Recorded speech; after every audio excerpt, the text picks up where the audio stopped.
laawol kisal ko laawol peewal e ɓantal. waɗi noon alqur'ana wawata yeddodir aya on ɗo wawata wiwde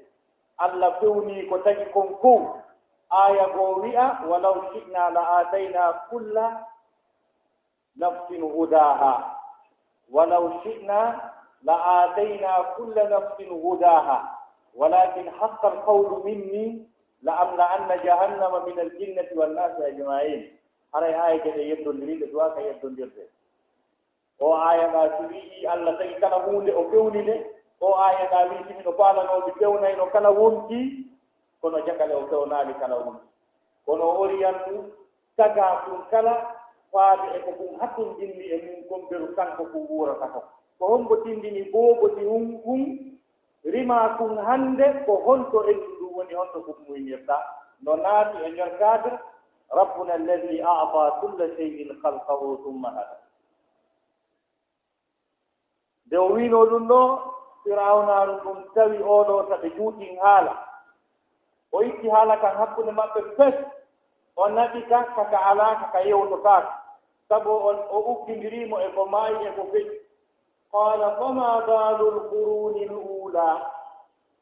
ko honno noon fiiɗa yaggire feƴƴunoɗe neeɗi duuɓi guluuji ado arde ɓaya innimo jokkalima wona tayiɓe maynoɓe ɓen noon ado arde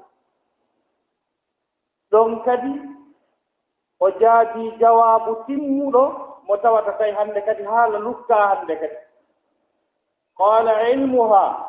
alha'u ta'udu ila alqurun qala ilmuha inda rabbi to darino ɗon firawna heɓayno ko wowla kono o watti fii kitaabi to darino ɗon firawna heɓayno ko wowla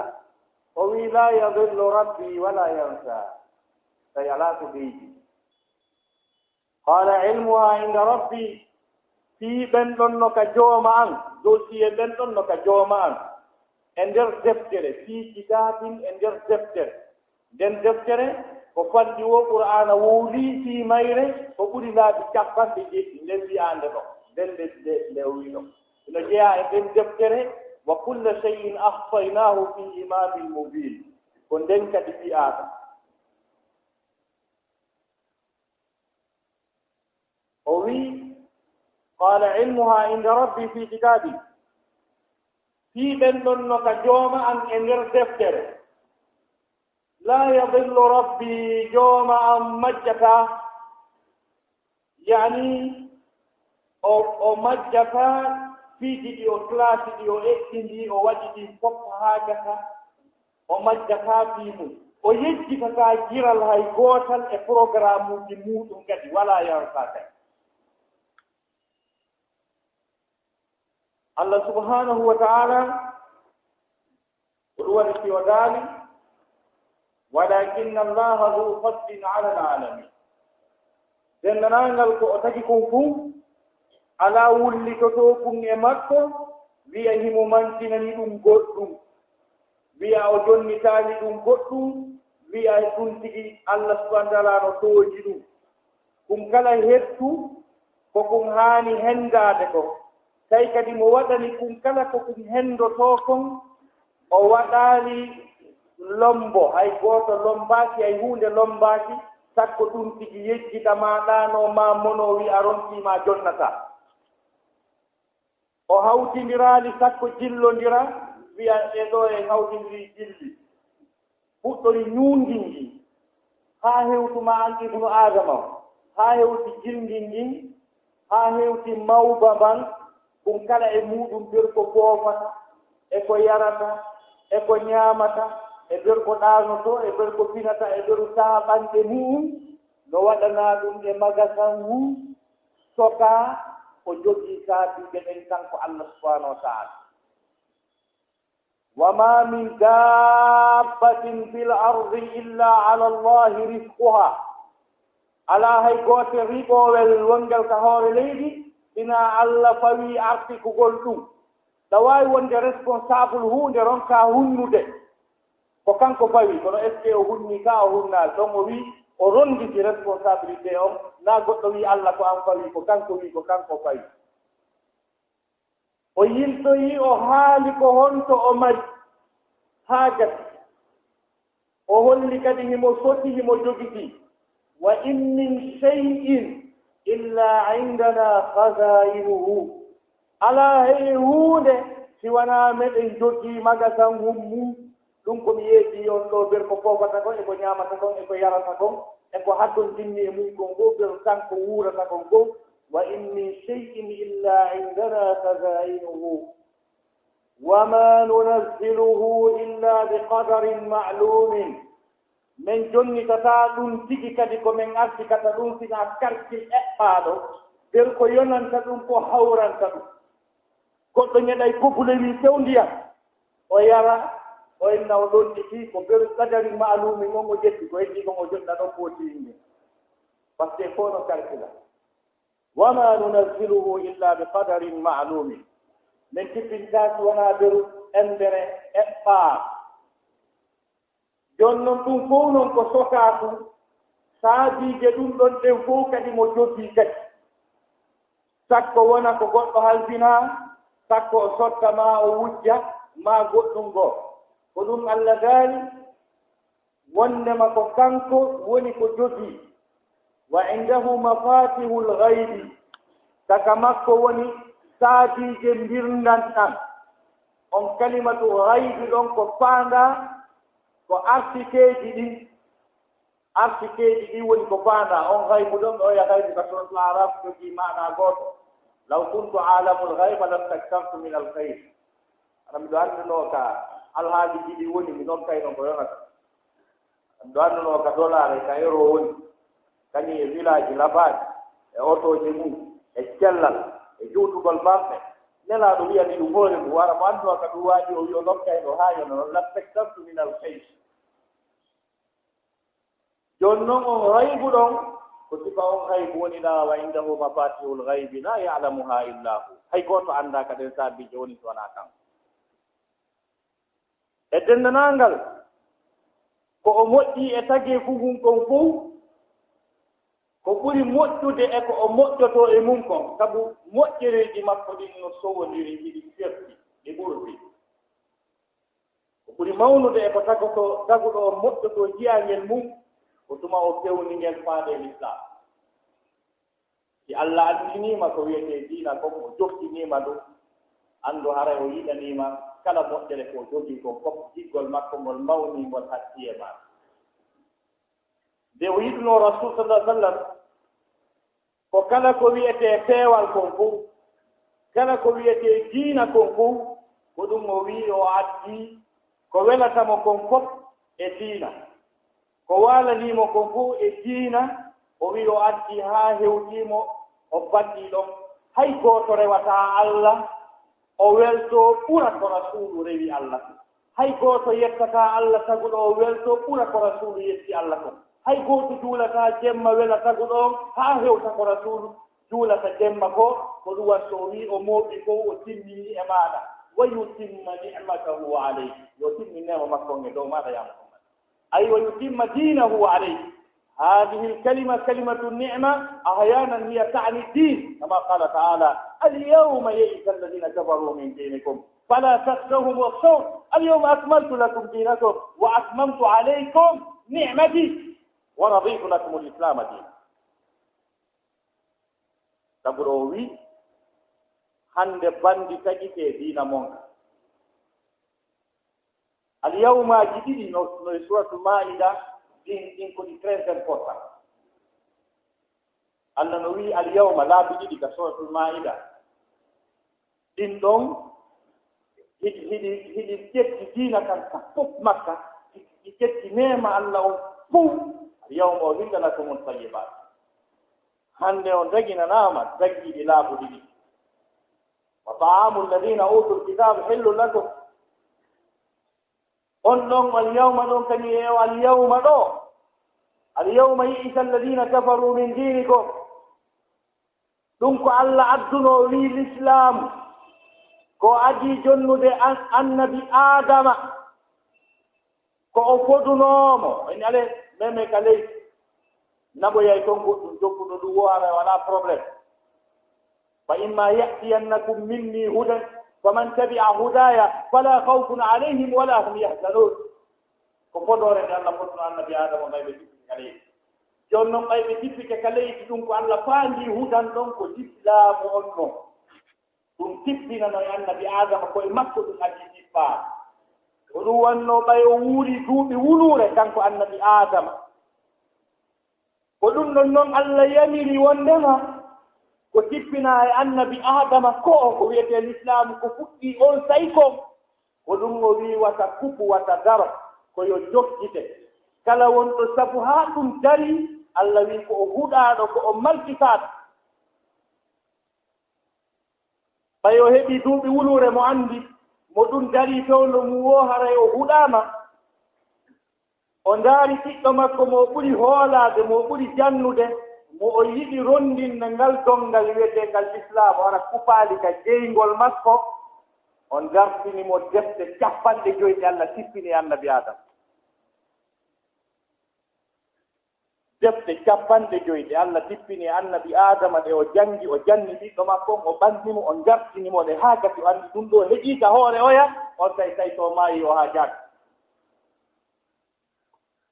on daaray ɗum e deftere no wiye albidayatu wannihaya libnu kasir mo jalla darano defte 50 jooni noon ko ɗum noon jokki bii ɗum ari no mari opposant di Allah addi ko wiyete l'islam kon no woni bandiji dari ɗi wi ɓe maayay ɓe lannati ɗum marta ɓe lannay taw si ɗum marta Allah daali ko feddeji ɗiɗi kanji ɗiɗi fi'atayn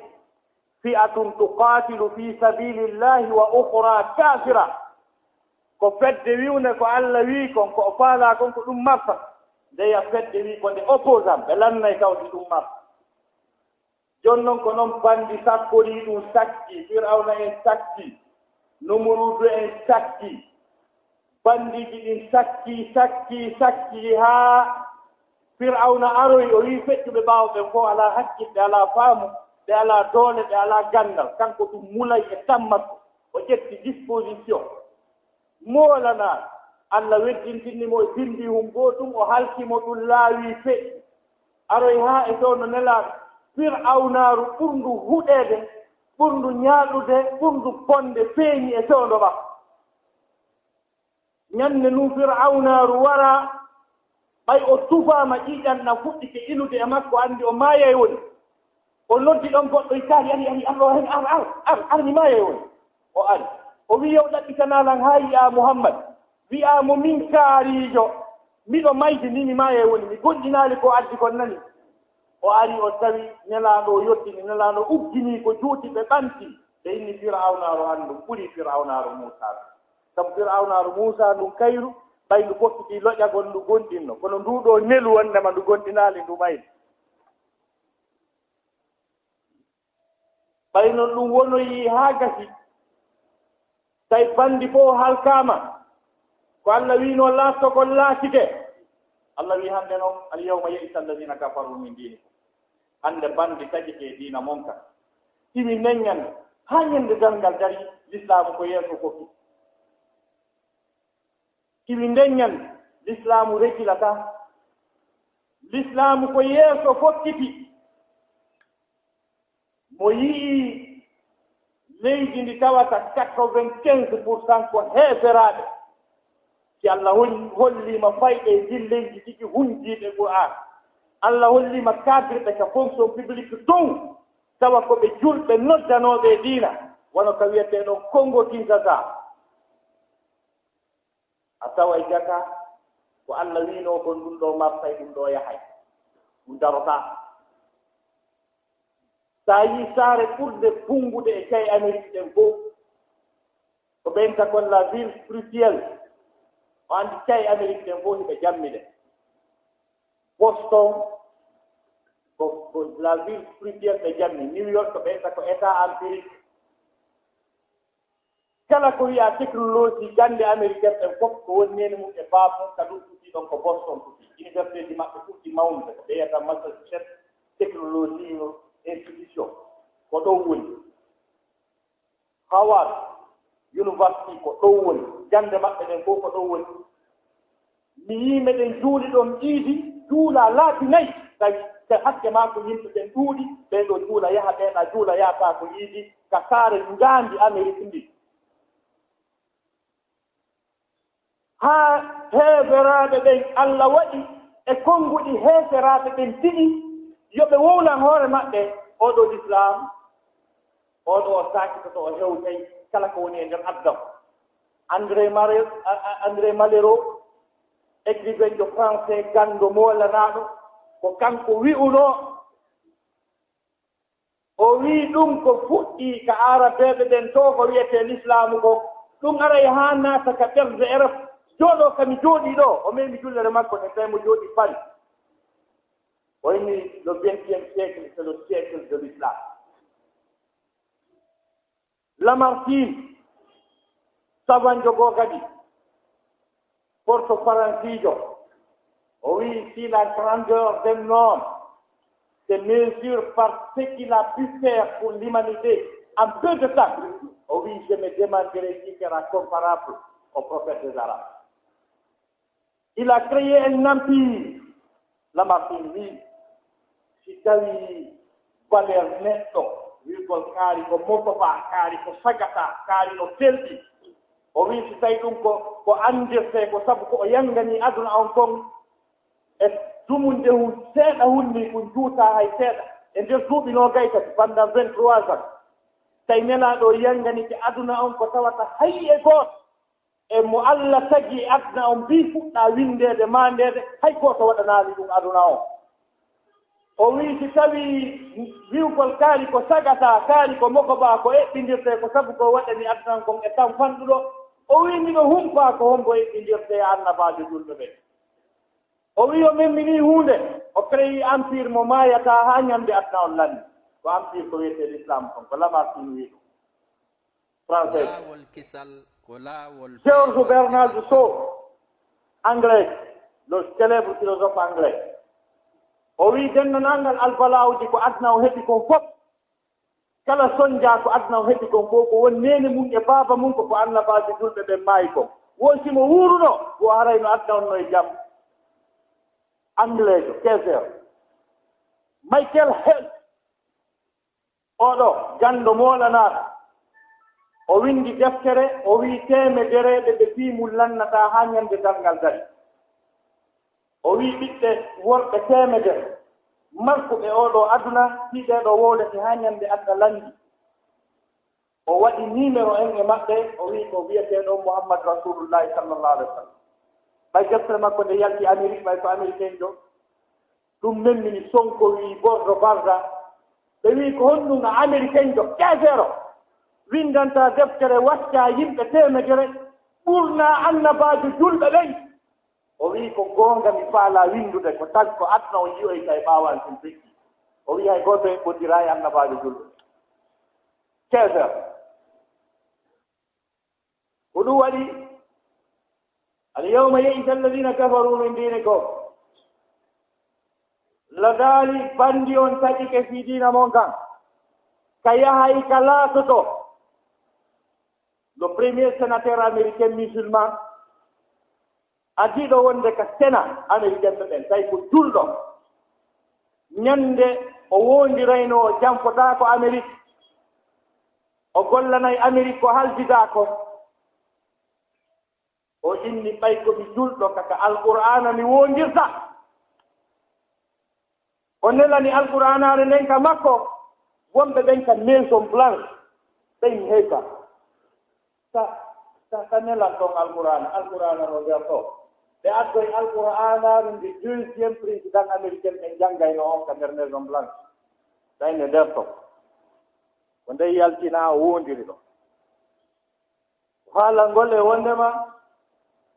ko wiyete l'islamu ko ngalu ɓuraali ɗum doole ɓuraali ɗum ɓantal ɓuraali ɗum kala mo Allah subahana taala affiti ɗum hara yo anndu Allah yiɗimo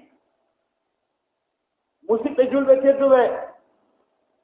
ɓe yamira hoore an hulugol Allah ɓe yamira o hulugol Allah ko waɗi noon hulugol Allah subhanahu wa taala ɗum no jeeya ko mawni e diina kan ɗum koko allahu nan ɗon hawtindiri denndanangal mofde ɗen e fi mum lidalika suratu nisa walaqad wassayna alladina utu lkitaba min qablikum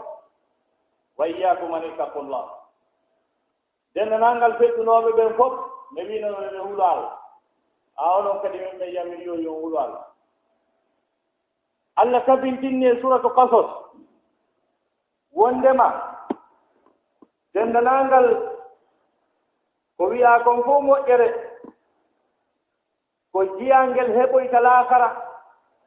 ko wiyete gallehu ko wiyete aljanna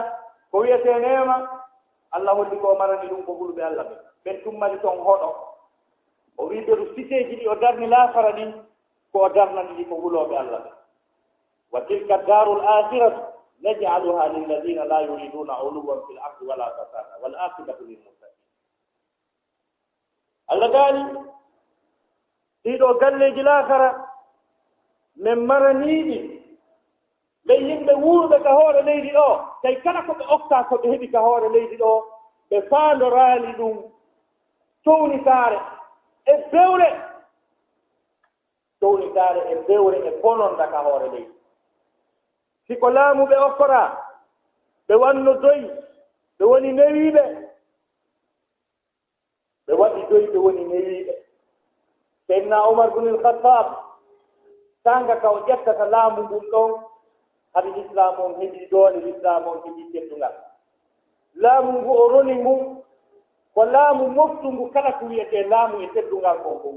par ce que ko rasulu o lonti si wiyama ɗum joni a lontike nelaaɗo selen makko wiyete teddungal kon hara yonanima na noon fere kadi doole e laamuji hawtondirannoji nelaaɗo le prophète Muhammad ben salut sur lui il a fondé un état puissant, un état musulman. Parce qu'il accumulait des postes importants. Non seulement il était le guide spirituel des musulmans, parce que celui qui présidait la prière et celui qui enseignait l'islam, ça c'est un poste clé. Il était le président de la Cour suprême, parce que celui qui tranchait, celui qui jugeait, c'est un poste clé. Il était également un homme politique, parce qu'il signait les traités entre l'État musulman et les autres États. Il était en même temps le commandant en chef des forces armées. Il dirigeait l'armée musulmane. Il était le gouverneur de la Banque centrale. Il dirigeait ce qu'on appelait le Baytul Mal, qui représentait la Banque musulmane de l'Islam. Voilà un grand homme politique qui était Muhammad. C'était un homme fort. Hari Kongali, Kupito Gor, wawɗo dogginde ɗin postuji ɗon fof marka ta gooto jamfaka hay hunde ɗuytaaki hani nelaaɗo sallallahu alih w sallam iwgol maɓɓe makka ɓe ara madina ko état ɓe bonndi ko wiyete gouvernement ko wiyete pays hani l'État musulman était là les frontières terrestres étaient là tout et tout hari nelaaɗo ɓe joginoo postuji moolanaaɗi gogoo on taw ko ɓe annabaaɓe ko ɓe karamo goojo mawɗo almaami julɓe ɓen kamɓe julnayno julɓe ɓen kamɓe jannaynoɓe diina ɗum ko poste important ɗum ɗon Allah subahana taala no seeditani ɓe wondema ko ɓe annabi wa allah dalikon tabaraka alladi nazzala alfurqana ala abdihi liyakuna lilalamina nadira hari nelaɗo sallllahu alayhi wa alihi wa sahbihi wa sallam hari ko on lanɗo kadi dete en noon politique par ce que hari pays on woni pays hari kala traité ji politique hakkude maɓɓe wiya pays heddidiɗi signature on ko wurundare maɓɓe nde par ce que ɓe wanno pat hakkude maɓɓe yimɓe goo wonɓe ka nder pays maɓɓe ta ɓe jeyaka e maɓɓe alyahuda e annasara ɓe wawno wonde ka territoire julɓe ɓen ta ɓe wuuray ɓe ɓuttini ɓe haldi traité ji hakkude maɓɓe traité de non agression hakkude maɓɓe ɗum ko politique noon donc an ɗi ko ɓe lamɓe hari nelaɗo sallllahu alayhi wa alihi wa sahbihi wa sallam hari ko kamɓe laami l'armée julɓe ɓe hari ko ɓe général de guerre commandant en chef des forces armées seede mo qur'ana wi ya ayyuha rasul hasidil muminina ala alqital ekkiduɓe tinka attaque gol ari kamɓe joginoo ɗum kamɓe jiritayno allah gaali wa aiddu lahum ma stata'tum min quwa prépareneɓe fof kanji militaire e ko duwa kon fof ari kanko ko patron on jiritayno ɗum ɗon kadi hari kadi ko kamɓe wonno président de la cour suprême kamɓe ñaawayno wiya e junngo taƴe yo goɗɗo focce hari ko kamɓe kadi laamino ɗum kadi en même temps hari kamɓe wonno gouverneur banque central o kamɓe jiritayno faytul maali julɓe ɓen kamɓe yamirayno zakkaji ɗin adde kamɓe yamirayno yo ɗi sendite kamɓe wiyayno adde ɓuuɗi kamɓe gérayno ɗum jooni noon Oumar ibn al-Khattab o lonti o woni président de la république ɗi posti fof o jogii o waɗi réforme moolanaɗo ka l'armée réforme ka économie réforme ka politique o joɗɗini gouvernoraji ɗin koye coono makko gouvernoraji ɗin jooɗi province ji ɗin e gouverneur ɗo on sa e wanno Amr ibn al-As gouverneur julɓe ɓe Égypte o créé ƴettugol kaydi iwgol e gouvernorat yaha e gouvernorat o créé yoɓugol boobo wi ñande o jibina ha ñande o helli faa o multiplie salaire l'armée ɗen o créé sansidirgol l'armée ɗen ka guerre so yaha lebbi nayi arta ɓeeɗa kadi yaha jooni noon lanɗo waaw e doole ɗe o joginoo e ko accananoo sabu nelaaɗo sa sallam maakino si o rewi ɗo iblisa si jindi haa tawino faala feƴƴude yeeso ton sabu alaa wooka o rewa sinaa ka Oumar rewnoo ɗon o ƴetta e pikasi o moƴƴina laawol ma o yirto kono suka rewde ka Oumar rewi Oumar ibn al-Khattab mo allahu lanɗo tinniri aya qur'an allah addi aya haa lanni allah wi ko haa ɗo mi addi seydna Oumar wowni goɗɗum o wi wattanelan ɗum ɗon ka aya nder ton timmintinnanelan aya on ko Oumar wi ko ñande allah subahana taala daaluno walaqad khalaqna al insana min sulalatin min tin on aya ka suratul mu'minun aya on aslu makko on ko tippino e nelaɗo konko ha summa ansha'nahu khalqan akhar nelaɗo no tooli saaba ɓen no jenti ɓe jannude ɓe qur'an ɓe jangi aya on ha ka o lanni ɗon saaba ɓe fof no jenti nelaɗo jangi ka o lanni ɗon ko summa ansha'nahu khalqan akhar seydna Oumar ngalɗi o wi fa tabarakallahu ahsanul khaliqina allah wi Mouhammad wattanan ko Oumar wi kon ka aya wattanan ko Oumar wi kon ka aya fallituɗo nelaɗo laabi joni nelaɗo wiya ɗum ɗo haaga seydna Oumar wiya ko allah wima ɗum inna o en calcul ɗum mi waɗiri no inna wattire ni aya ara accompagne Oumar laabi joyi ha nelaɗo maaki si annabajo arayno ɓawanki mi feƴƴi famuma ɗowewa annabajo mo déclaraki julɓe ɓen ko jammimo ko almufassirul islami le penseur des musulmans seydna Oumar ibn al-Khattab malgré ɗi posɗi ñani molanaɗi ɗi o jogii fof ko qur'ana wi ko wa tilka darul akhiratu naj'aluha lilladina la yuriduna uluwan fil ardi wala fasada ɗen galle lahara koɓen marani ko ɓen ɓe tawata heɓaali ɗo laamu ngun addi ɓe bewre e tooñe ɓe heɓaali ɗo gandal ngal addi ɓe bewre e tooñe ɓe heɓaali ɗo jaahu e hiɗeede e welgol ɓanndu e teddugal ɗum addi ɓe bewre e tooñe ɗum ko noddata ɓe ko e cippitaare ko e needi tawi président de la république o imman to hoore muɗum yaha madina ta cortège ala gartikol ala o lanndo kilo tew ko jelu o terma o sooda président o jogiiɗo ɗi posti fof o dinga e ley nange hawta nangen tampinimo o ara ko soodi kon fof o wallina e ley leggal o awlo ɗum o ɗaano normal siren ala gartikol ala Oumar ibn al-Khattab Oumar ibn al-Khattab recebowo ka pale mum goneɓe makko ɓe o jalɗiɗi ɓe o wonduno paykoy fi o woni président ko ɗum adduno haa ñande goo goɗɗo naati ka pale président o ɓe fuɗɗi yewde ɗum président o ɗannini lampu huɓɓini lampu ɓay ɓe yewti haa gati o ɗowtimo lanɗon ɗowtimo wiyene Oumar accimi lanndo ma ɗum ɗum ɗannini lampu huɓɓini lampu wo bimi woni président de la république mi accimini ɗi poste important ɗo mbiɗo annduno lammari sifa ma koyne jalɗiduno koye paykoy fimi laamite ha sawonde ara ko pale ɗo yewte joni non kala arɗo ɗo ka ko fii ko mi laami kon addimo ko administration on o lampuɗo kaka baytul mali mi ƴettata kardiran makko o kala arɗo ɗo ko mbaɗi jo an koye min ittondir wula tun o lampuɗo ka jiifa am mi ittata mi kardiram président de la république julɓe ɓe so yii keefeero no wiya wonnema l'islamu annda ko wiyete liberté d'expression liberté de presse wonnema l'islamu ko dictature l'islamu ko toñe rewre ɓe faamaali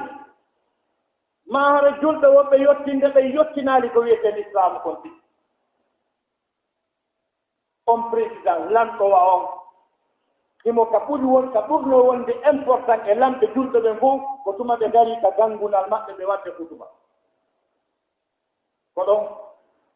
Umar ibnul Khattab no dari no wadde hutuba o tawi teŋeeji ɗin satti sukaaɓe buyi faalaaɓe jombude haanuɓe jombude alaa feere jombugol sabu ko teŋeeji ɗin satti kon jooni noon no hulaawata ɓe yanu e ko Allah harmini kon diwɓe buyi ronkaama jombeede sabu ko ɓe sattini teŋeeji ɗin kon président on no waajaade adda hadisaaje yewtireeji moƴƴi fiyo teŋeeji ɗin ɗuyte wata ɗe sattu président on no wadde hutuba debbo immi o accaali haa o gayni o wi hey koye Umar a feeti ko ɗum nanngoma a harminanayi men ko Allah daginani men ko président on no wadde hutuba président o wii sonnaajo acca nan hakke mi tooñii on mi wattata hannde kadi est ce que debbo no waawi garaade hara Nicolas Sarkozy no wadde discours o wooda sifa mum ma ɗum lanɗo occidentojo o yennamo ɗon police ronkamo hoccude mara mo tawo debbo on gari sonkani président on tuubi excuse e debbo on gaynti hutuba mum o yalta debbo on hoccita mum police jokkaali mo secret nanngaali wa tilka daru l akhiratu naj'aluha lilladina la yuriduna uluwan fi l ardi wala fasada ɗen galle lahara men waɗaniiɗe ɓen ɓe tata ɓe faataki pewre jaareɓen ɗon ndaron bandiiji fewndiiɗi hannde ɗi e nanngugol yimɓe hoore tooñe wara ɓe e fellugol mo ɓe faala fellude wiya ɓe hari ɓe sikka ko bandi taw si ɗum no yiiɗi e no yaadi ko ɗum waɗi haani ka julɓe ɓen jannga ɓe annda diina maɓɓe kan ɓe jaɓa wonde worɓe sabu ko kamɓe Allah halfini adna on ko kamɓe ɗum fewjata ko nawata ko julɓe ɓen wonaa duwaaɓe hunjagol alqur'ana heƴaka juulirɗe wonaa duwaaɓe haaɗude ka ley mangooje fiina tafsir julɓe ɓen no haani wonde e médiaji ka jentete ton fof fotuno hara ko julɗo wonno directeur CNN hara ko julɗo wonno directeur France 24 kañe RFI o woola ko nani ni o woola ko nafata fotuno hara julɗo no tawano ka conseil permanent sécurité nations unies hara ko julɗo wonno ka député julɗo wonno ministre kanko wonno président de la république oɗon Allah faalano yo julɗo wonu julɗo lawlaw Allah ko siinimo ko lamɗo ko lontiɗo ko khalifa إذ قال ربك للملائكة إني جاعل في الأرض خليفة لونتو ونا président fewde ɗon hanno wonde place julɗo kuntum khayra ummatin ukhrijat linnas onon woni mofte ɓurɗe moƴƴude communauté ɓurɗo moƴƴude parti politique ɓurɗo moƴƴude groupe ɓurɗo moƴƴude kono woni nendi yimɓe ɓen kono probléme men ɓurɗo mawnude on ko julɓe ɓen ne hoore mum taw woni faamaali diina mum kamɓe annda ko aya firi ɓe annda maana aya sabu a yiyay buyno pira on aya kuntum khayra ummatin wallaatike ɓurɓe moƴƴude mofte ukhrijat linnasi yaltinaaɓe yimɓe ɓen na yaltinaaɓe yimɓe ɓen ko yaltinanaaɓe yimɓe ɓen ko henndo yimɓe ɓen towna ɓe ko nafata ɓe ko ko joggitooɓe wiya ko ɗin yaare Allah subhanahu wa taala no wiye wala tu'tu sufahaa amwalakum wata on ƴettu jawle monɗe jonnon puyɓe ɗaytuɓe docteur Umar Abdourahman o wi maana aya o ko tuma économie mondial on jawle adna wuurataake ɓaawo mbuuɗi si mbuuɗi alaa janngataake ɓurana hunjataake juulataake mbuuɗɗin kodi important ka nder diina si tawi noon jawle ɗen ƴettaama jonnaama fuu kola fuuɓe ɓe tawata ɓe anndaa ko mbuuɗi wattee tuma jogiiɓe économie adna Allah fotaaɓe tummonirtaamo kala no tekki pare kummu hay gooto lootaaki longal ɓe tummonira gooto yettata Allah ɓe seeda gooto yettata Allah ko ɓen jogii économie mondial on adna o wa'ayno wayɗoodi an yimɓe fuu fala fuuɓe tawi ko ɓey jogii économie mondial on si ndaaraama ɗo bisde jawle adna on ko senndi kana zooɓe balon ɓen fuu fala fuuɓe ɓe anndaa ko mbuuɗi wattee so iwano Zinedine Zidane ko iwayno Juventus de Turin o ara Real Madrid 75 millions d'euros transfert makko David Beckham 250 millions de dollars ndaare ɗe ko ɓe honɓe ni calculé milliards de dollars wonaa ɗi sennditanede fuu fala fuuɓe waɗooɓe goota ni ɓe juulataa ɓe lottaa ko longal ko ɓe wiyete sufaha ukum taw jonduɓe jawle mon on tawi men o nganndataa ko gero on tawi men goɗɗo ma yahi heege hara ɓe haa jaaka premiére fois en argol Amérique mi tawno probléme ɓurɗo mawnude on New York ko goɗɗo no maayi acci million de dollars mo windi wo ko bare kum makko pour ronata karkilama ndarama ñaari hoy Angleterre ko ñaamata ko par an no ɓuri budget Mauritanie on fof jooni noon ceerno ko ɗum Qur'ana wi ta ɓen puyɓe taw ñeeñin haa saa ko ɓen jogii jawle on tawi ko ɓe watta jawle ɗen ko waɗugol fuu fala fuu yaagal soodugol paɗal sooda otowal ngal million de dollars ma itta 30 millions de dollars wiyano yaade ka lewru no humpaa to tawa no woodi mayde heege no woɓɓe mayde nawnaare sabu anngal ko ñawdora Allah wiino en wata ñeeñin haa taa ko ɓen jogiti économie aduna o ɗum Allah yettino en ka suratul nisa nanaade haa hannde ko heewi kon ko siba ɗin fuu fala fuuji jogii économie aduna o tawa anndaa ko honto mbuɗɗi wattee tawa nafay aduna o ko ɗum addi o crise économique mondial ko tawi konko fuu fala fuuɓe tawi kadi ko guerre kadi tawi Allah subahana taala wi'uno wondema jawle ɗen yo ɗaɓɓere no dagoɗi tawa riba naataali si riba naati o wi en piiray dagini ko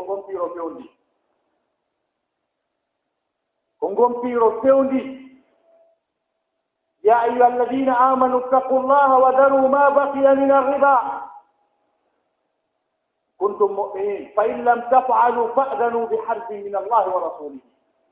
شرط ربا سنالون كير ديكلاراما en dara o adda tawen kanko e jom makko ɓe welta o aduna e jom mum haɓi deerji jelu waɗi million ji jelu ibnu adama woni mayde ñabbeeli hurɓiniiɗi jelu ronkodaaɗi laabi jelu ndiyam woni naatude lanca cuuɗi wara yimɓe sabu ɗo on haɗiɗi aduna o o wi'uno noon wondema si riba o memama ɗum ko guerre ko ɗon fewni qulu qawli hada wa astahfirullah li wa lakum jami'an fastaghfiruhu laawol kisal ko laawol peewal e ɓantal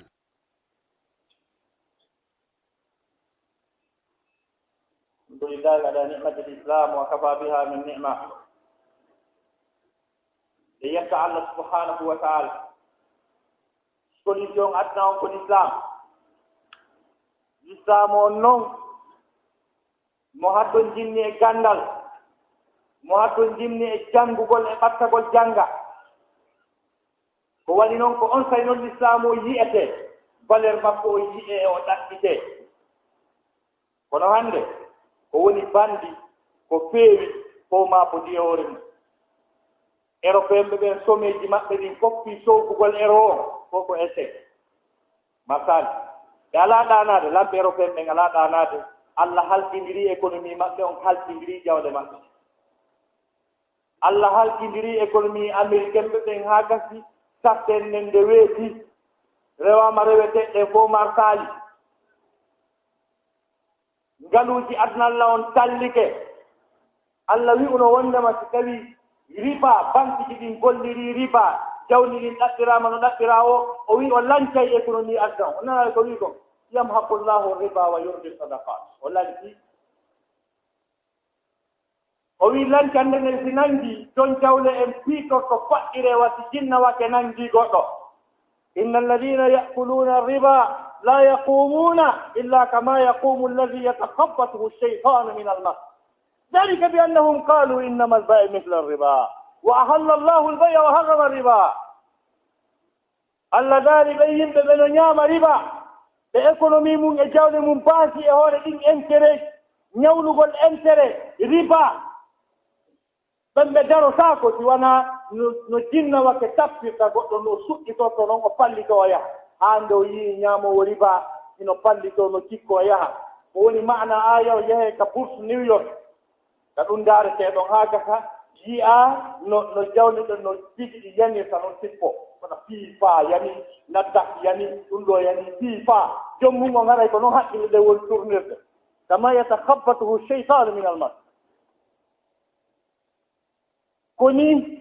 haa joggiiɗo milliard ji dollar o taa ñannde o himo sittude o yaha huma ɓoggol o warto ma yimɓe yaltine golle warto ɗum ɗon fof ko jinna watte on ko ɓurano wi ko woni frappude bandi to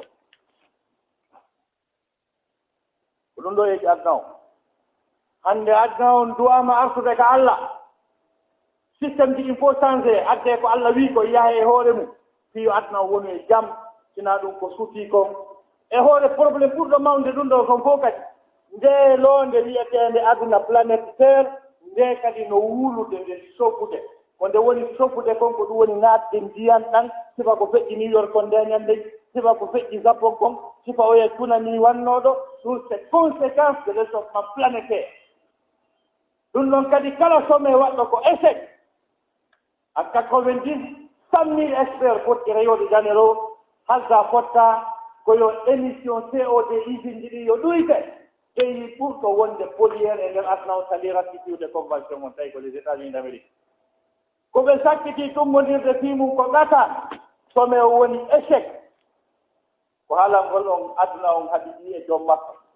en torki Allah e welditu e maɓɓe e welditu e Allah adna on ko ɓutta o makka ɗi sonjaji o satti ɗuyto allahumma arina alhaqa haqa warzuqna ittiba wa arina albatila batila warzuqna ijtinab